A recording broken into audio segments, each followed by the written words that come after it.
cutting board.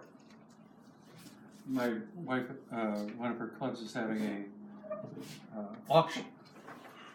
This is a prototype. This is how it's done.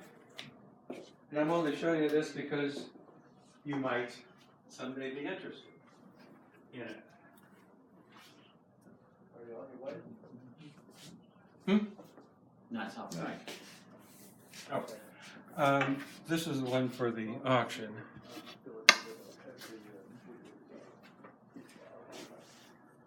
So it's fairly unique in cutting board design, and I just got this idea out of this fine woodworking.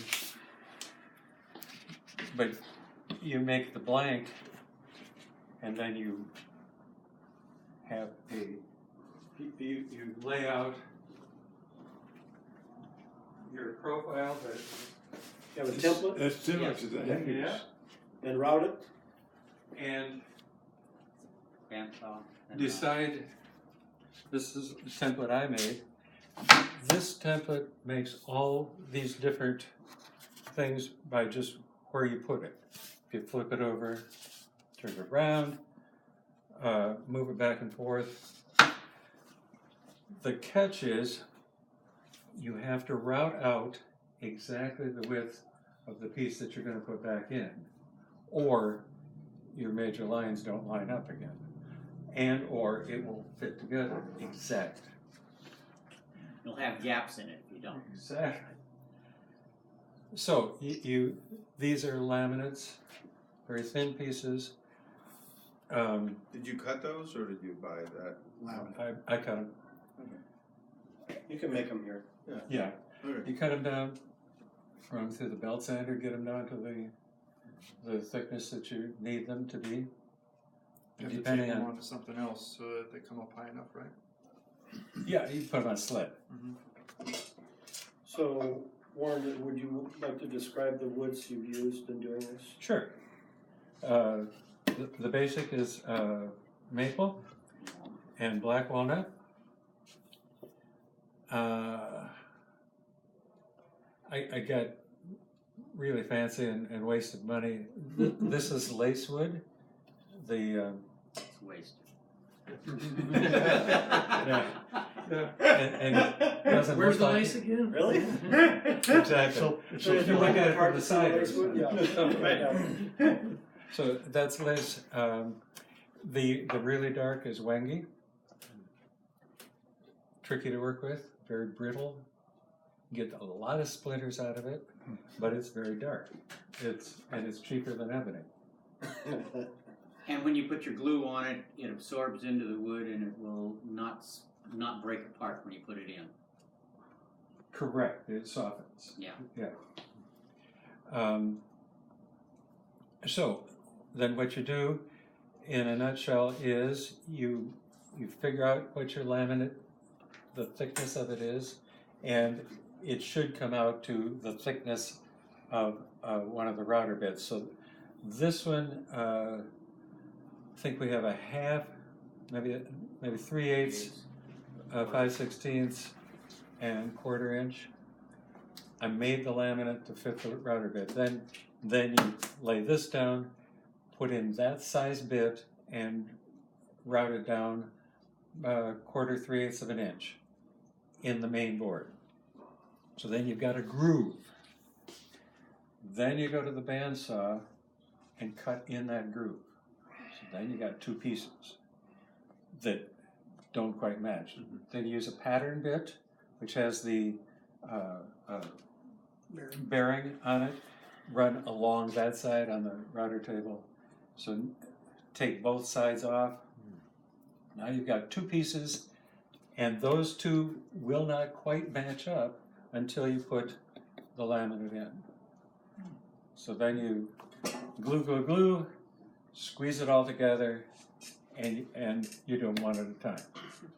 So you had to do it 3 times, basically, cut your thing. If you're doing 3 pieces.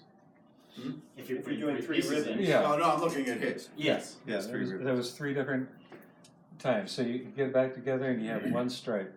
And of course here you can tell which order I did them in. Right. So that strip of 5 pieces, that was actually one strip that went in, or was this 5 pieces that you glued in At the same time, at the same time? yeah. You do it all at once. It's the latter. It's the 5 strips. He made the one strip, right? Make one strip He with the made one plot. strip. I and did, then- but Yeah, I but it's didn't not glued glue it. together I at didn't that glue point. it, because it has to fit the form. You have to, Oh, I you see. have to glue those pieces together at the same time you glue the whole Yeah. thing back Yeah. together. Yeah, there you It- go. Otherwise, you'd have a straight piece, and then you. Exactly. Yeah. It becomes stressful at that time when you're working with Expensive. open time So- on the glue. So when you're putting those parts together and say you're gluing this piece in, is this already finished to this level, or do you Yes. have, a 1/4 inch more and then you're gonna plane the whole thing off when you're done? You play it down. Yes, it's coming down in steps. Okay. This was flat, these were above, Yeah. It was and supposed to be 3 inches thick, but by the time you you're lucky it's not A above. couple of passes. $200 worth of Yeah, we'll shavings get on the there. floor. No doubt. Replacement or a floor? So yeah, you do it 3 times, When you in the floor. and then take it down smooth, and then in this case I arced the ends, and then just for interest, rather than rounding it over, I gave it an oval shape, and you can do that with a very large cove. You don't use all of the bits, you just use a Portion of it. And you've got some finger hole? then the finger holes in the end. Well, let's talk about that for a minute. This was the prototype. This is what I tried the whole procedure with. And then I was going to put a handle in here.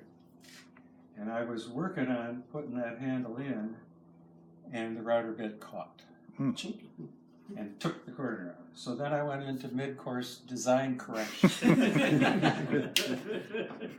So that's how we got this artistic thing. So, That's how it became a prototype, wasn't it? so that said, let's not do that in this. So I put grooves in the end. And how I accomplished getting those in.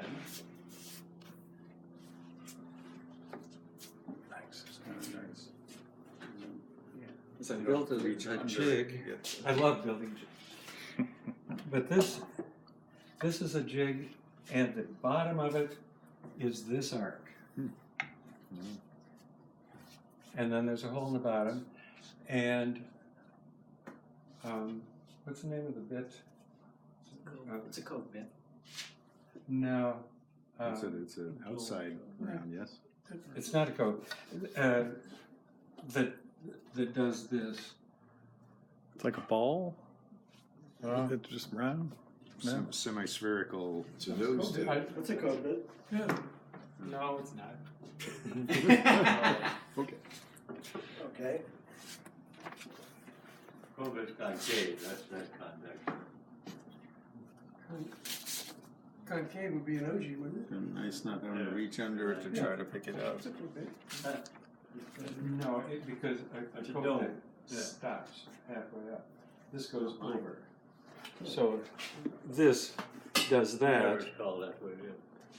I still got to think what that's called. So anyway, then I clamp this, Fluting bit. I think. and well, because he did something different. Oh.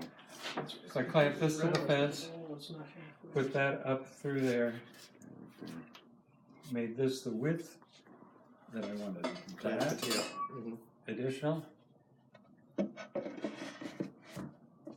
and then We got a, that's how That's you what I do. So you turned on the machine before you put that in, and then Uh-huh. slowly sink it onto it. and slowly raised it just a half turn at a time, so You it did wasn't multiple cut. burned multiple many, passes. many. Oh, yeah. Yeah, so it didn't burn, because you're working an end grain.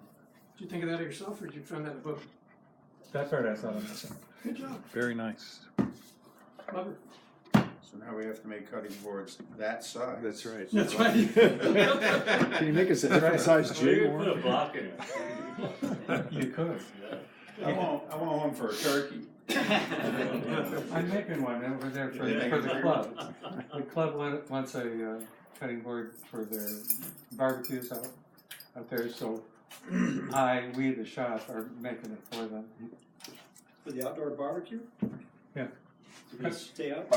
No, it's portable, it's just when they use the outdoor barbecue. You're gonna put all the arcs and everything else in it? No. Why? No, but I couldn't stand having it just be plain, plain maple or something. More lace whatever. No, we make it interesting, You're gonna make it 3D? so it'll be like that. Ultimately. Is that how thick those started out? Yeah, I was just gonna ask Just- that. just so- I'm looking at it There's the $200 worth of Yeah. sawdust. So this one will be shaped kind of like that, probably a profile on the outside, and then it will also have a juice group around it, on both sides. You gonna put another curved thing through there like you did over here?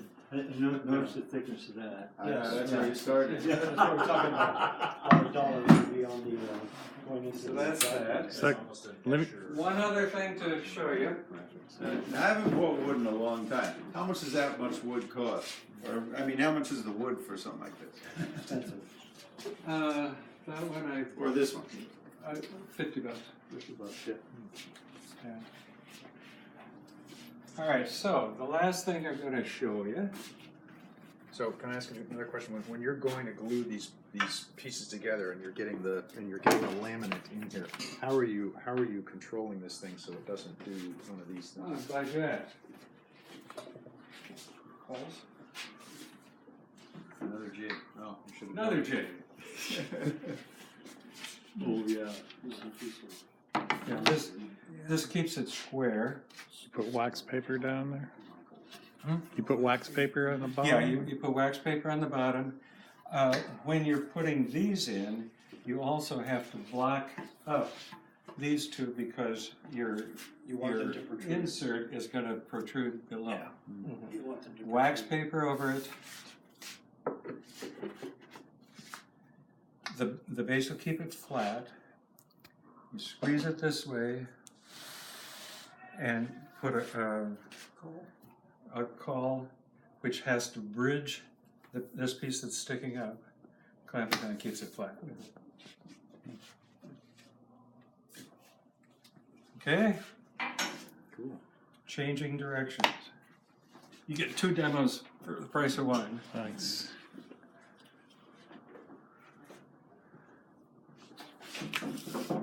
I think in April, I showed you how to use the miter sled for doing a picture frame, remember that? So then I built a picture frame. So now you know how to do the corners. You can, and what I'm going to show you today is how to make the cove. But this is a picture frame that I made. This is built up. But I made this cove with our cove jig. And that's what I'm going to show you how to use today. On the table saw? On the table saw, exactly. That's the So this is a piece of sepal. Oh, what? Sepal. It's a African mahogany. Behaves like mahogany, but it's a lot prettier. You can see a lot of pretty. Same price? Yeah, it's not outrageous. Works nice. This is Wangi. And this is pre-bought. This was the hard piece to make. Yeah, right. So, how did that